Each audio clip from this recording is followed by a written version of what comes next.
Welcome to a Foxy Tech Tips tutorial on switching your Instagram account from a professional profile back to a basic user profile. First, go to your profile page on the Instagram app and then tap the menu button at the top right of the screen.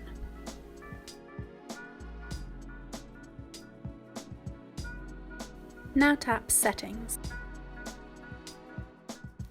In Settings, tap on Account.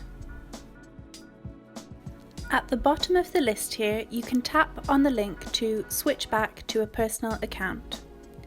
If you go through with this, you will lose any content that was used for promotions, and you will no longer be able to use Instagram Insights. Tap Switch Back to confirm the switch. Now your account will be changed back to a personal account. You can switch back to a professional account at any time. And that draws an end to this tutorial. Please like the video if it helped you and subscribe to our channel Foxy Tech Tips for more Instagram tutorials.